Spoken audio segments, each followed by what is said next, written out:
بسم الله الرحمن الرحيم. الحمد لله والصلاة والسلام على رسول الله وعلى آله وأصحابه ومن والاه، أما بعد. Maudhui yetu ya pili ilikuwa inazungumzia utaratibu wa posa na uchumba. Hapa kuna vitu viwili, kuna posa na uchumba. Posa, neno posa kirudi katika kamusi ya Kiswahili, neno posa wanasema ni maombi ya kutaka kuoa yanayopelekwa kwa mwanamke au kwa wazazi wa mwanamke anayetarajiwa kuolewa. Maombi ya kutaka kuoa yanayopelekwa kwa mwanamke au kwa wazazi wa mwanamke anayetarajiwa kuolewa. Maana hii ya Kiswahili haipishani sana na maana ya kisheria.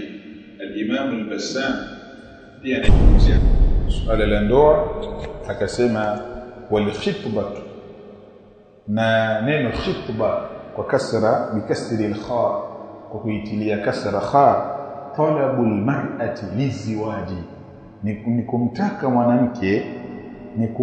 mwanamke kwa ajili ya kumuoa. Hiyo ni nini hiyo? Posa.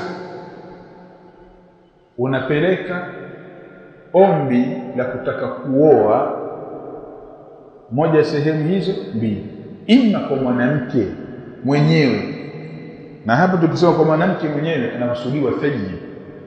Thayyib, posa anaichukua yeye mwenyewe. Thayyib ni yule mwanamke ambaye ameshawahi kuolewa, akafiwa au akaachika. Mtu akitaka kwenda kumuoa mwanamke wa sampuli hiyo, taarifa za kutaka kumchumbia anazipeleka kwake, na hazipeleki tena kwa wali wake, sababu jambo lake analimiliki yeye mwenyewe. Na atapeleka taarifa za kutaka kumuoa binti kwa mzazi itakapokuwa binti yule bado ni bikra. Na hapa tutatoa faida kidogo. Bikra maana yake nini? Sababu kuna baadhi ya watu wanavyoelewa bikra sivyo sheria inavyohukumu bikra. Bikra ni mwanamke ambaye hajaolewa, sio ambaye kaingiliwa au hajaingiliwa. Bikra ni mwanamke ambaye hajaolewa, hata kama ana watoto 100 bado bikra. Kisheria, tuzungumzie sheria ya dini, bikra ni mwanamke ambaye hajaolewa. Anaitwa nani huyo? Bikra. Haijalishi amezaa hajazaa, ameingiliwa hajaingiliwa. Kwa hatutaki zile kesi zile za vijana sasa, bana mimi nimeoa naona nimepita free pale, hamna kitu. Kufuli lishavunjwa. Au kama ni chupa ishafunguliwa, sidi ishakatika. Hao tuletee kesi sampuli, tutakuuliza kwani aishaolewa? Bado bikra huyo. Mbona na watoto 3? Hata kama na watoto 100, tilia mbali watoto 3, 100 anao, bikra huyo sheria. Na ndio maana huyo mwanamke wa sampuli hiyo akizini anapigwa bakora, si ndio? Hapigwi mawe kakafi, anapigwa bakora. Na thayyib ni yule mwanamke ambaye ameshaolewa. Sasa mwanamke akiwa bikra, yale maombi ya kutaka kumuoa yanapelekwa kwa wazazi wake, hayapeleki kwa yule mwanamke. Sasa kwa kuwa tunatoa miongozo ya kuoa na kuolewa na kuposa katika makosa makubwa ambayo dunia tunayokwenda nayo kwa sasa imeonekana ndio ada na desturi, ni watu kuwachumbia mabinti wao wenyewe. Hili ni jambo la kimakosa, haifai. Maadamu ile binti bado ni bikra, wewe unataka kumuoa, peleka taarifa kwa wazazi wake. Usimfuate binti yeye mwenyewe hata kama mnasoma naye chuo. Hapana, si sawa, ni jambo la haramu.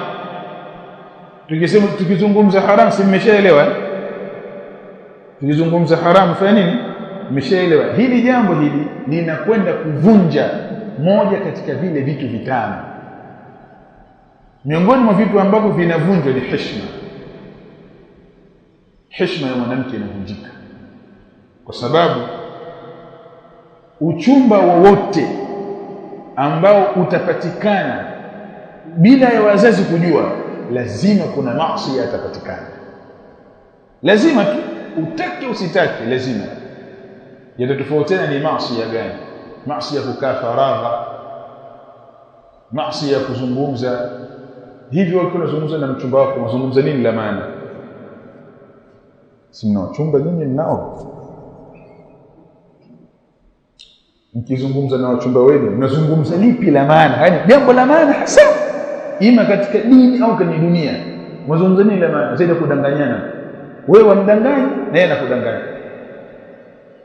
Mwadanganyana hapo masaa matatu, masaa mwadanganyana tu kama vile watoto wadogo. Hili jambo la haramu. Haya, haramu hiyo inaweza kuzalishwa kuonana, itazalisha kukaa faragha, na haya yote haya kama nilivyozungumza khatibu katika khutba ya Ijumaa ni sababu ya kuingia katika zina. Na wewe binti wa Kiislamu, na binti wa Kiislamu, kijana yoyote ambaye anayekutaka, mwambie aende kwa wazazi wako. Kama kweli anataka kukuoa, atakwenda kwa wazazi wako. Lakini kama hataki kukuoa, anataka kukuchezea, hawezi kwenda kwa wazazi wako. Kwa hiyo watu watanabahi katika hii. Sasa baada ya kuwa tumefahamu maana ya posa, posa ni lile ombi, sawa?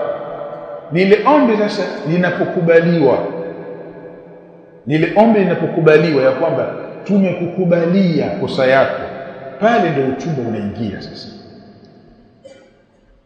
Sasa ule uchumba ule una hukumu zake. Uchumba si ndoa. Ushaelewa? Uchumba si ndoa. Uchumba ni mlango wa kuingia katika ndoa. Sasa uchumba, posa inapopelekwa ina hali zifuatazo. Hali ya kwanza ni posa iliyojibiwa kwa kukubaliwa. Umepeleka ombi la kutaka kumuoa binti fulani, wazazi wakakukubalia, tumekukubalia ombi lako. Kila watu wana tamaduni zao za kupeleka maombi ya ndoa, na kila makabila yana tamaduni zao za kupeleka maombi ya nini? Ya ndoa. Ila Uislamu haujaweka kanuni yoyote kwamba si lazima uandike barua, lazima hiyo barua itiwe pesa ndani yake, lazima wazee waende. Katika Uislamu mambo hayo haya. Na ndio maana watu ambao watakaooa miaka 10 ijayo wataoa kwa upesi sana. Maana mimi nataka kumuoa binti yangu, wala hakuna haja kuandika barua. Kuandika barua ya nini? Wewe njoo. Wala ukija sintokwambia kwamba huna adabu wewe. Hizi mambo ya kimila hayo, mambo ya kikabila kwamba lazima utoke msafara uende kule. Sisi tuuzishana wenyewe kwa wenyewe. Tena rahisi kabisa, msikitini tumsali baada ya swala ya dhuhuri, unapewa mke wako hapo baada ya dhuhuri huyo. Utajaza mwenyewe mambo ya walima, utajaza mwenyewe huko nyumbani kwako. Kwa sababu wote watakuwa tayari wameshashika dini. Lakini hivi sasa wewe unapotaka kuoa lazima mtoke msafara. Tena wa wazee waende huko wazungumze, wakubaliwe. Sasa posa iliyokubaliwa ina taratibu zake. Posa ikikataliwa, kwa maana ukaambiwa hivi bana hatutaki, kwa aina hizo mbili. Kuna kukataliwa kwa maneno na kuna kukataliwa kwa vitendo, kwa ishara. Bwana subiri, baada ya mwezi mmoja subiri, tutakujibu. Mwezi wa pili tutakujibu tu, ustadi usiena wasiwasi, tutakujibu. Endelea na shughuli zako. Shakataliwa wewe hapo. Na hapo kuna tambihi kwa vijana kwamba hakuna ulazima wewe ukienda kuposa mahala lazima ukubaliwe. Hata kama ni salafi mwenzako, hata kama ni rafiki yako umekwenda kumchumbia dada yake, alafu yeye ndo akaenda kutoa taarifa, usimpe. hakuna shida wala hakuna uadui kwamba sasa mimi nikikunyima dada yangu sasa wewe uweze kunichukia. Sasa mambo gani sasa? Kamati ishaundwa tayari alafu wewe watu wa kamati wenyewe wananibania, hawakutaki. Na ukikataliwa katika nyumba ya mzee Juma, si ndio? Maana yake mambo hivi, nenda kwa mzee Rashidi. Ukikataliwa kwa mzee Rashidi, nenda kwa mzee Hamisi. Wazee si wako wengi na watoto wao, na wanawake wako wengi kweli kweli. Hata ukitaka kuwa wanne kwa siku moja wapate. Shida iko wapi? Sasa ming'ang'anizi cha kung'ang'aniza ya kwamba familia haikutaki, uweke kubadilisha washenga tu, umemchukua huyu umepeleka, umechukua huyu upeleka. Ya nini haya mambo? Ukinyimwa, endelea na shughuli zako. Mithluka udufu, si ndio? Mfano wako elfu, wako wengi tu mfano wako, wala hakuna shida. Kuna masahaba walikwenda kutumbia kwa masahaba wenzao wakakatalia. Si Abdurrahman bin Auf kuna kwa Abu Dharr kutumbia akakataa, nisikuozeshe binti yangu, sikuozeshe, wala hakuna shida. Abdurrahman bin Auf alitaka kumuoa mtoto wa Abu Dharr, Abu Dharr akakataa, na wala mtume hakumkemea. Sasa wewe Abdurrahman mwenzako huyo, sahaba mwenzako, sasa wamkatalia ya nini? Kwa hiyo hata wewe ukija nyumbani kwangu mimi tutakumoa binti yangu, nikakwambia sitaki, basi yaishe. Na baada ya hapo usinifanyie kinyongo. Hakuna kinyongo wala hakuna ugomvi. Sasa tutataja mambo takriban matano, mambo 8. Tutataja mambo takriban 8 hapa kwa haraka haraka yanayofungamana na swala la uchungu. Jambo la kwanza kabisa, mawali na wasimamizi wa mwanamke wanatakiwa wakubalie kuposa watu wenye dini na tabia njema. Mawali na wasimamizi wa wanawake wanatakiwa wakubalie kuposa watu wenye dini na tabia njema. Kwa hadithi ya Mtume Muhammad sallallahu alaihi wasallam, hadithi ya Abu Huraira, amepokea Imam Tirmidhi kwamba Mtume amesema, idha khataba ilaykum man tardawna dinahu wa khuluquhu, pindi atakapochumbia kwenu yule ambaye mnaridhia dini yake na tabia yake, fasawijuhu, muozesheni. Illa taf'alu, msipofanya, takun fitnatun fil ardi, itakuwa fitna katika ardhi, wa fasadun aridun, na ufisadi mkubwa au ufisadi wa wazi. Kwa haya ni maelekezo maalumu yanakwenda kwa mawali. Amekuja mtu kushumbia kwako, yule mtu umemridhia dini na tabia. Jambo limetajwa jambo la dini na tabia kwa sababu mtu anaweza akawa ana dini lakini hana tabia nzuri, kama vile mtu anaweza kawa ana tabia nzuri lakini akawa hana dini. Sasa hili swala la dini na tabia limeegemezwa kwa wale mawali wale wakakuridhia wewe kwa dini yako na tabia yako, sawa, wanatakiwa kuozeshe.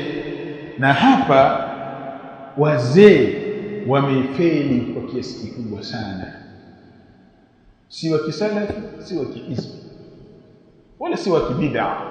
Watu wamefeli sana.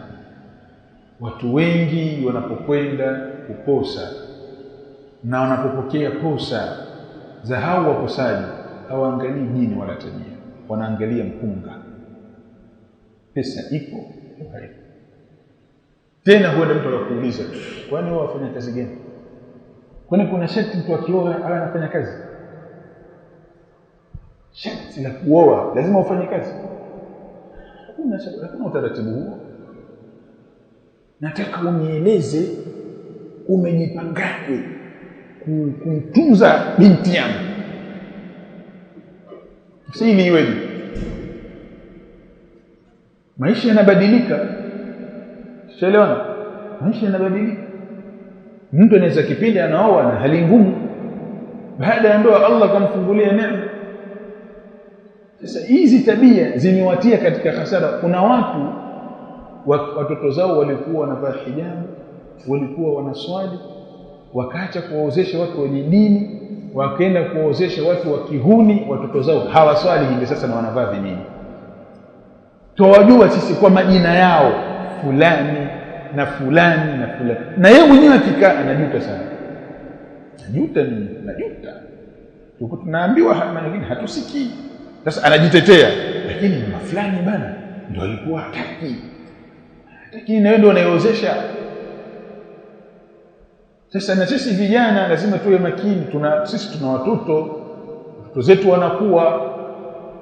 Salama ya mtoto wa kike wallahi ni kumpeleka kwa mume tu basi, si kukaa naye ndani. Yani huwa napenda kupiga mfano, japokuwa si mfano mzuri. Wanawake wenyewe ukisikia huwa wanakasirika kwamba mtoto kini kama vile nyanya, ikishaiva ndio ipelekwe sokoni ikauzwe iliwe.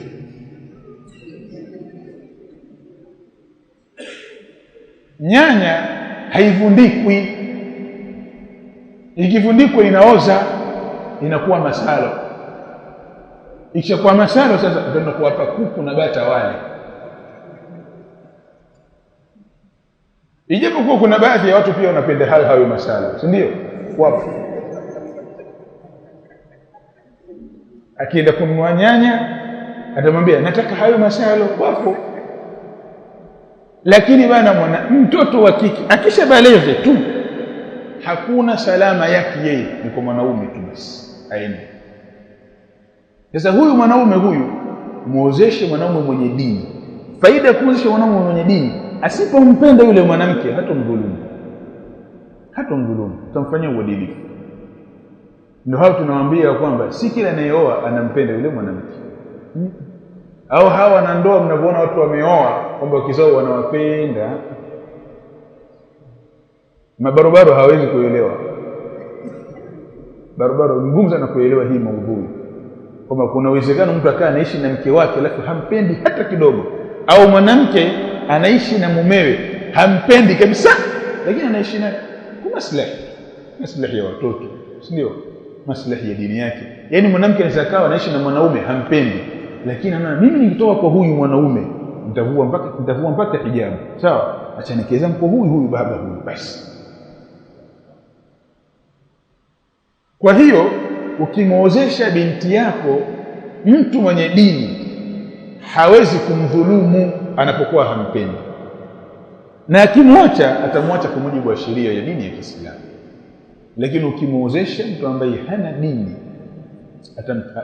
kuna wanawake wanaolewa na wanaume ambao hawana dini, wanateseka sana katika maisha yao ya ndoa.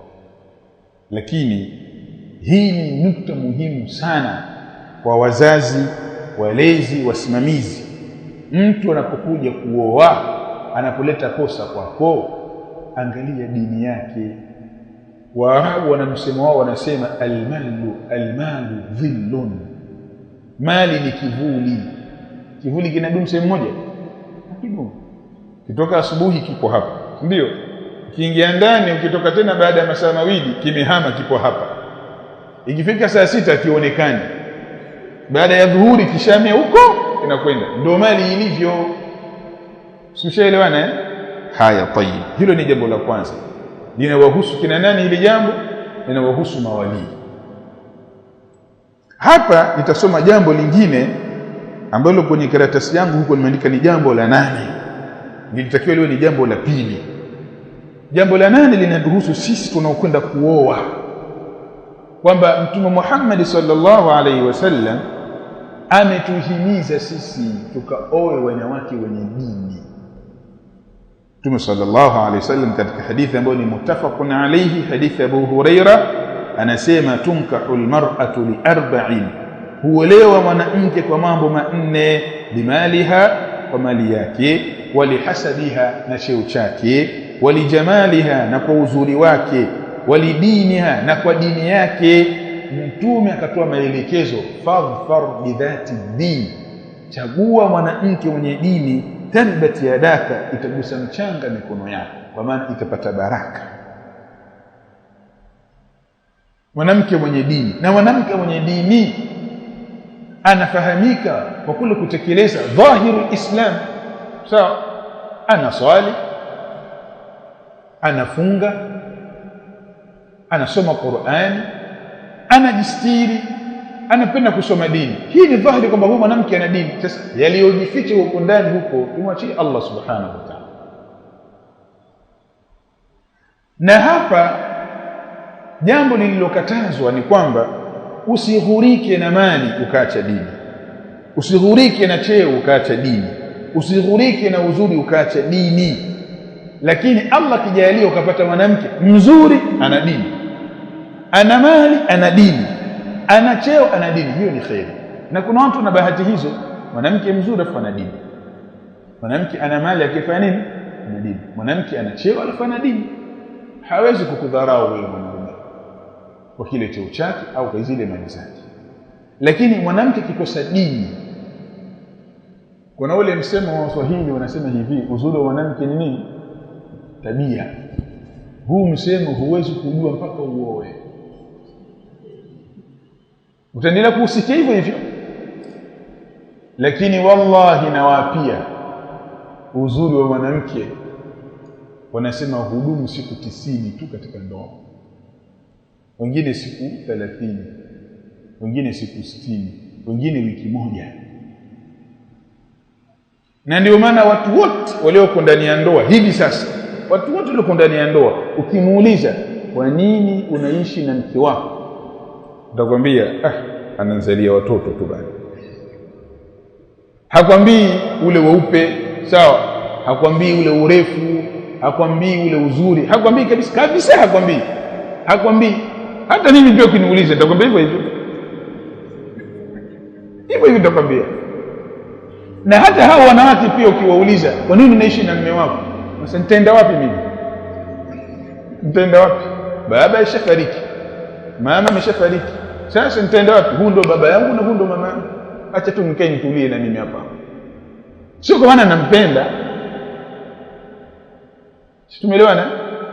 Sasa ukipata mwanamke ambaye hana dini, hata awe ni mzuri kama Nabii Yusuf, utamchukia na utatamani kutengana naye. Tumeelewana? Tutafuta wanawake wenye dini. Sifa zingine zote ambazo Mtume Muhammad sallallahu alaihi wasallam amezitaja na zingine hakuzitaja, hizi zije baada ya jambo la dini kuwa lipo. Na nikimalizia hichi kipengele cha pili hiki, nakupa kanuni hiyo ichukue. Barobaro, mwanamke jitahidi kadri uwezavyo akushinde uzuri na subra, vingine vyote umshinde wewe. Mali mshinde na elimu mshinde. Sasa hii sio dalili, hii ni uzoefu katika maisha. Hapa tuzungumzia uzoefu.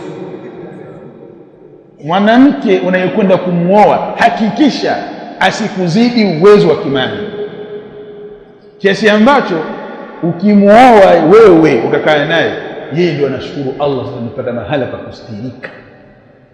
Usiende kuoa mwanamke yeye ndio anaona amekustiri wewe utapata shida wewe katika hii dunia.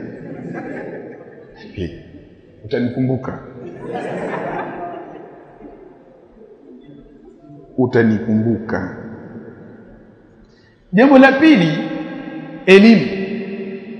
Asikushinde elimu mwanamke kabisa, yani mshinde elimu, ni dini mshinde, ni dunia mshinde.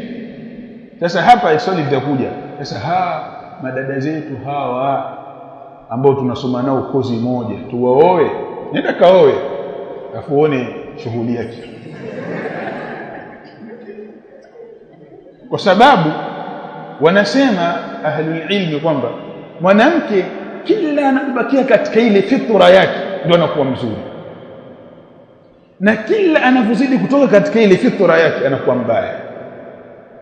Na ndio maana ukikaa na mwanamke ambaye ameishia darasa la 7, alhamdulillah, kwa sababu hana nini, nasema ile confidence, ndio inaitwaje ile, ndio confidence. Hii kitu hatari hiyo. Kitu hatari sana. ni kitu hatari. Yani ukimpata mwanamke ambaye ana confidence, kwa maana ana uwezo kuhoji kwa nini hivi, imekuwaje, hiyo shughuli.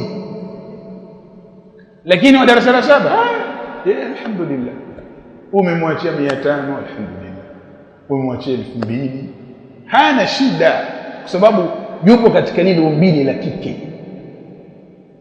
Mwanamke anapoona kwamba sasa mimi ninaweza kupambana kama mwanaume, huyu ashatolewa katika umbile lake, amepelekwa katika umbile lingine, ni hatari katika jamii kuliko nge na nyoka. Sasa wewe katafute mtu ambaye umemzidi elimu. Yaani ukikaa wewe ndio unamfundisha maarifa ya kuishi katika hii dunia, fanya hivi, hiki acha, fanya hivi, hichi acha. Ukimpata mwanamke msomi, fanya hivi, kwa nini nifanye hivi? Ndakajue sababu kwa nini usifanye hivi, kwa nini nisifanye, kwani mimi ni nani, kwani wewe ni nani? Hiyo ni hatari. Na kuna watu tuliwaambia haya maneno hawakusikia, walivyoingia wakaona ile ainul yaqin. Ushaelewa? Kuna ilmu yaqin, kuna haqqul yaqin, na kuna ainul yaqin. Ainul yaqin ni lile jicho la yaqin. Sasa washuhudie, ndio hili nililoambiwa, ndio haya ninayashuhudia mwenyewe. Hiyo inaitwa ainul yaqin, ambayo makafiri wataiona siku ya kiyama, si ndio? Jahannama walikuwa kiambiwa wataiona kwa ainul yaqin. Sasa hivi unapata haqqul yaqin. Kwa hiyo ndugu zangu, vijana wenzangu, wanafunzi, hili jambo lishikeni na kuweni makini sana. Mwanamke akushinde nini na nini? Uzuri, akushinde uzuri, awe mzuri kushinda wewe, akushinde subra katika maisha, akushinde hata ucha Mungu pia, akushinde, haina shida. Asikushinde cheo, asikushinde elimu, asikushinde mali. Kama unataka ujue uhalisia wa hivi nilivyokuambia, kahalifu, alafu utajifunza, utakuwa ni mwalimu kwa wale ambao watakuja baadaye.